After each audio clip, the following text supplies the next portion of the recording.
বন্ধুরা, সামনেই তোমাদের প্রথম পর্যায়ক্রমিক মূল্যায়ন, আর তার জন্যই আমার সকল অষ্টম শ্রেণীর ভাই বোনেদের জন্য নিয়ে চলে এসেছি আজ ইতিহাস থেকে কিছু গুরুত্বপূর্ণ প্রশ্নোত্তর। এই ভিডিওটি একদম মিস করো না, শেষ পর্যন্ত দেখো। ভালো লাগলে লাইক করে দিও, বন্ধুদের মধ্যে যতটা পারবে শেয়ার করে দিও, আর চ্যানেলটিতে নতুন হলে সাবস্ক্রাইব করতে কিন্তু একদম ভুলো না, অবশ্যই সাবস্ক্রাইব করে দেবে। চলো ভিডিওটি শুরু করা যাক।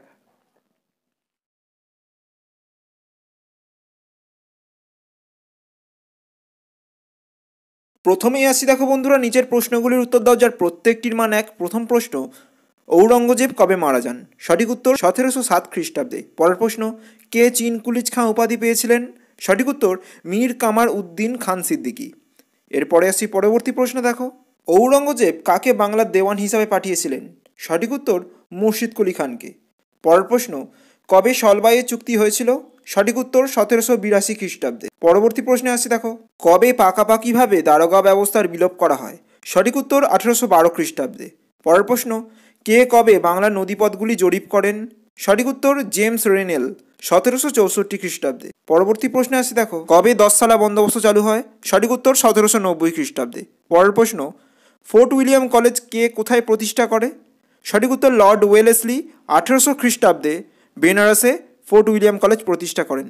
বন্ধুরা, পরের প্রশ্নে যাওয়ার আগে তোমাদের বলে রাখি যে ঔপনিবেশিক কর্তৃত্ব প্রতিষ্ঠা এবং আঞ্চলিক শক্তির উত্থান নামক দুটি অধ্যায় থেকে আমাদের চ্যানেলে দুটি আলাদা আলাদা ভিডিও করা রয়েছে, যেগুলি তোমরা দেখতে পারো। পরের প্রশ্নে আসছি, এবার দেখো, সংস্কৃত কলেজ কে কবে কোথায় প্রতিষ্ঠা করেন? সঠিক উত্তর জোনাথন ডানকান 1791 খ্রিস্টাব্দে বেনারসে প্রতিষ্ঠা করেন। পরের প্রশ্ন, অন্ধকূপ হত্যার প্রচারক কে ছিলেন? সঠিক উত্তর হলওয়েল। এবার আসছি পরবর্তী প্রশ্নে, দেখো বন্ধুরা, কে কবে কোথায় এশিয়াটিক সোসাইটি প্রতিষ্ঠা করেন? সঠিক উত্তর উইলিয়াম জোন্স 1784 খ্রিস্টাব্দে কলকাতায়। পরের প্রশ্ন, স্বেচ্ছায় অধীনতামূলক মিত্রতা নীতি কে মেনে নিয়েছিলেন? সঠিক উত্তর হায়দ্রাবাদের নিজাম। এবার আসছি পরবর্তী প্রশ্নে, দেখো, শ্রীরামপুর মিশনারির অন্যতম সদস্য কে ছিলেন? সঠিক উত্তর উইলিয়াম কেরি। বাংলায় দ্বৈত শাসন ব্যবস্থা কে প্রবর্তন করেন?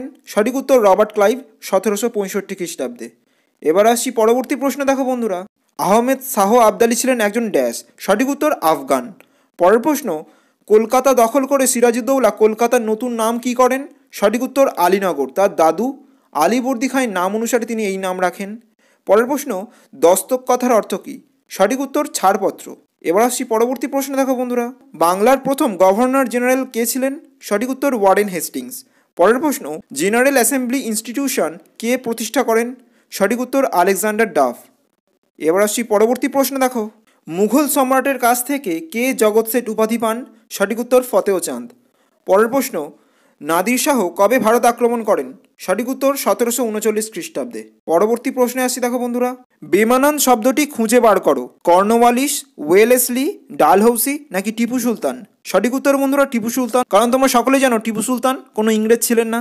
এবার আসছি পরবর্তী প্রশ্ন, দেখো, বেমানান শব্দটি খুঁজে বার করো। Madras Presidency, Bombay Presidency, Bihar Presidency নাকি বাংলা প্রেসিডেন্সি? সঠিক উত্তর বন্ধুরা বিহার প্রেসিডেন্সি, কারণ এমন কোনো প্রেসিডেন্সি তখন গড়ে ওঠেনি। এবার আসছি পরবর্তী প্রশ্ন, দেখো, ঠিক না ভুল তা লেখো। পলাশির লুণ্ঠনের সময় বাংলার নবাব ছিলেন মীর কাসিম। এটি ভুল, কারণ সঠিক উত্তর হলো পলাশির লুণ্ঠনের সময় বাংলার নবাব ছিলেন মির্জাফর। পরের প্রশ্নে আসছি, দেখো বন্ধুরা, আবারও দেখো, ঠিক না ভুল তা লেখো। ভারতে ফরাসিদের গুরুত্বপূর্ণ কেন্দ্র ছিল চন্দননগর ও পন্ডিচেরি। এর উত্তর হলো এটি সঠিক। এবার আসছি বন্ধুরা পরবর্তী বিভাগে 2 থেকে 3টি বাক্যে উত্তর দাও যার প্রত্যেকটির মান 2। প্রথম প্রশ্ন, দেখো, অন্ধকূপ হত্যা বলতে কী বোঝো?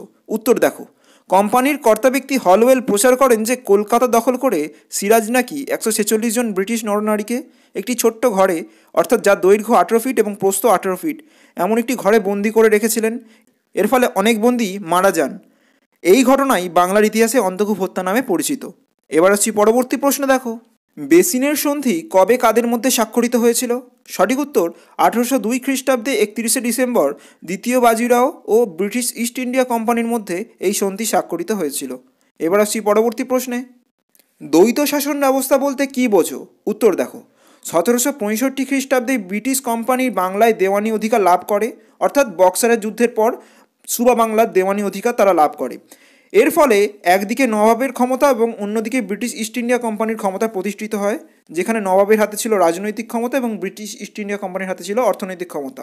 বাংলায় এই দুজন শাসকের ক্ষমতা প্রতিষ্ঠিত হওয়ার ঘটনাকেই দ্বৈত শাসন ব্যবস্থা বলা হয়।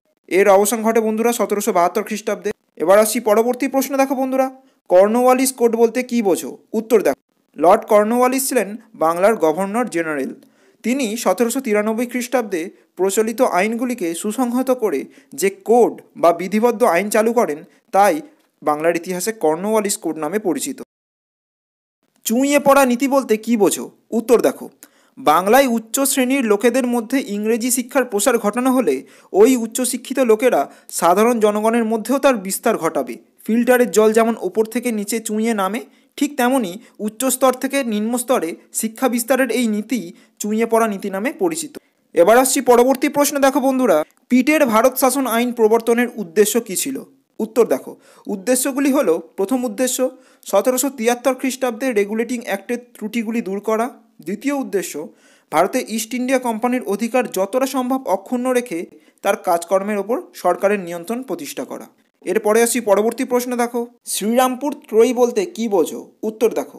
শ্রীরামপুর মিশনারিদের মধ্যে উল্লেখযোগ্য ছিলেন উইলিয়াম কেরি, মার্সম্যান ও উইলিয়াম ওয়ার্ড। এই তিনজনকে একত্রে শ্রীরামপুর ত্রয়ী বলা হয়। এই তিনজন 1800 খ্রিস্টাব্দে শ্রীরামপুরে ব্যাপটিস্ট মিশন প্রতিষ্ঠা করেন। এরপরে আসি বন্ধুরা পরবর্তী প্রশ্ন। দেখো, আলীনগরের সন্ধির শর্তগুলি কী ছিল? উত্তর দেখো। বন্ধুরা, এই সন্ধি স্বাক্ষরিত হয়েছিল সিরাজউদ্দৌলার সাথে ইংরেজ কোম্পানির। এই সন্ধির অন্যতম শর্ত ছিল কোম্পানি কলকাতায় দুর্গ ও টাঁকশাল নির্মাণ করতে পারবে এবং বাংলায় ইংরেজরা বিনা শুল্কে বাণিজ্য করতে পারবে। এই ছিল বন্ধুরা এই আলীনগরের সন্ধির কিছু শর্ত। এরপরে আসি বন্ধুরা পরবর্তী বিভাগে। 3 থেকে 4টি বাক্যে উত্তর দাও যার প্রত্যেকটির মান 3। প্রথম প্রশ্ন, টিকা লেখো ফারুকশিয়ারের ফরমান। যার সঠিক উত্তর রয়েছে বন্ধুরা তোমাদের পাঠ্য বইয়ের 19 নম্বর পৃষ্ঠায়। দিল্লির মুঘল সম্রাট ফারুকশিয়ার ইংরেজদের যে বিনা শুল্কে বাণিজ্য করার যে ছাড়পত্র দিয়েছিলেন তাই ছিল বন্ধুরা ফারুকশিয়ারের ফরমান। এরপরে আসি দেখো পরবর্তী প্রশ্নে, মেকলের প্রতিবেদন সম্পর্কে যা জানো লেখো। সংক্ষিপ্ত আকারে বন্ধুরা তোমাদের এটি লিখতে হবে। এই প্রশ্নের উত্তর রয়েছে বন্ধুরা তোমাদের পাঠ্য বইয়ের 46 পৃষ্ঠায়। পরের প্রশ্ন, পলাশির লুণ্ঠন বলতে কী বোঝো? যার সঠিক উত্তর রয়েছে বন্ধুরা তোমাদের পাঠ্য বইয়ের 23 নম্বর পৃষ্ঠায়। পলাশির যুদ্ধের পর নানা অজুহাতে এবং পলাশির যুদ্ধের যে ক্ষতিপূরণ হিসাবে ইংরেজ কোম্পানি বাংলার নবাবের থেকে যে টাকা নিয়ে গিয়েছিলেন তাই ছিল বন্ধুরা পলাশির লুণ্ঠন। তো সেই সম্পর্কে তোমাদের সংক্ষিপ্ত আকারে লিখতে হবে। এর পরের প্রশ্নে আসি দেখো বন্ধুরা, টিকা লেখো অধীনতামূলক মিত্রতা নীতি। যার সঠিক উত্তর রয়েছে বন্ধুরা তোমাদের পাঠ্য বইয়ে 28 থেকে 30 নম্বর পৃষ্ঠার মধ্যে। এরপরে আসি পরবর্তী প্রশ্নে, চার্লস উডের প্রতিবেদনের বিষয়বস্তু সম্পর্কে লেখো। যার উত্তর তোমরা পেয়ে যাবে বন্ধুরা তোমাদের পাঠ্য বইয়ে 46 নম্বর পৃষ্ঠায়। এরপরে আসি পরবর্তী প্রশ্নে, 76-এর মন্বন্তরের কারণ ও তার প্রভাব আলোচনা করো। যার উত্তর পেয়ে যাবে বন্ধুরা তোমাদের পাঠ্য বইয়ের 26 নম্বর পৃষ্ঠায়। দীর্ঘ কয়েক বছর ধরে বাংলায় দ্বৈত শাসন চলার জন্য যে রাজস্ব তা সম্পূর্ণ ইংরেজদের হস্তগত হতো। এর ফলে বাংলায় ভয়ঙ্কর মন্বন্তর দেখা দেয় এবং এ সম্পর্কে যা জানো তা তোমরা সংক্ষিপ্ত আকারে লিখবে। পরের প্রশ্ন আসি দেখো, ব্রিটিশ ইস্ট ইন্ডিয়া কোম্পানির পুলিশি ব্যবস্থা সম্পর্কে যা জানো লেখো। যার সঠিক উত্তর তোমরা পাবে বন্ধুরা তোমাদের পাঠ্য বইয়ের 40 নম্বর পৃষ্ঠায়। এরপরে আসছি পরবর্তী ভাগে। 4 থেকে 5টি বাক্যে উত্তর দাও যার প্রত্যেকটির মান 5। প্রথম প্রশ্ন, সিরাজউদ্দৌলা ও ব্রিটিশ ইস্ট ইন্ডিয়া কোম্পানির মধ্যে বিরোধের কারণগুলি কী কী ছিল তা তোমরা লিখবে। যার উত্তর পেয়ে যাবে বন্ধুরা তোমাদের পাঠ্য বইয়ের 21 থেকে 23 নম্বর পৃষ্ঠায়। পরের প্রশ্ন আসছি দেখো, ইজারাদারি বা পাঁচশালা বন্দোবস্ত বলতে কী বোঝো? এই বন্দোবস্তের ত্রুটি কী ছিল তা তোমরা নিজের ভাষায় লিখবে বন্ধুরা। যার উত্তর তোমরা পাবে পাঠ্য বইয়ের 49 নম্বর পৃষ্ঠায়। পরের প্রশ্নে আসছি দেখো বন্ধুরা, পলাশির যুদ্ধ ও বক্সারের যুদ্ধ সম্পর্কে যা জানো লেখো। অথবা পলাশির যুদ্ধ ও বক্সারের যুদ্ধের মধ্যে কোনটি ব্রিটিশ কোম্পানির ভারতে ক্ষমতা বিস্তারের জন্য বেশি গুরুত্বপূর্ণ ছিল তা তোমার বক্তব্যের সপক্ষে যুক্তি দাও। এর উত্তর তোমরা পাবে বন্ধুরা তোমাদের পাঠ্য বইয়ের 21 থেকে 25 নম্বর পৃষ্ঠার মধ্যে। 1757-এর পলাশির যুদ্ধ নাকি 1764-র বক্সারের যুদ্ধ কোনটি ইংরেজদের ভারতে শাসন প্রতিষ্ঠা করতে অধিক সাহায্য করেছিল তাই তোমরা লিখবে বন্ধুরা। এবার আসছি পরবর্তী প্রশ্নে। দেখো, কোম্পানির শাসনকালে জমি জরিপের জন্য যে ব্যবস্থাগুলি গ্রহণ করা হয়েছিল তা নিজের ভাষায় লেখো। যার সঠিক উত্তর পাবে বন্ধুরা তোমাদের পাঠ্য বইয়ের 48 নম্বর পৃষ্ঠায়। এবার আসছি পরবর্তী প্রশ্নে এবং শেষ প্রশ্নে, বিচার বিভাগের সংস্কারের ক্ষেত্রে ওয়ারেন হেস্টিংস ও কর্নওয়ালিসের ভূমিকা আলোচনা করো। অথবা ওয়ারেন হেস্টিংস ও লর্ড কর্নওয়ালিসের সংস্কারগুলি লেখো নিজের ভাষায়। যার উত্তর বন্ধুরা পাবে তোমরা তোমাদের পাঠ্য বইয়ের 37 নম্বর পৃষ্ঠায়। এই ছিল বন্ধুরা আজকের প্রশ্নোত্তর।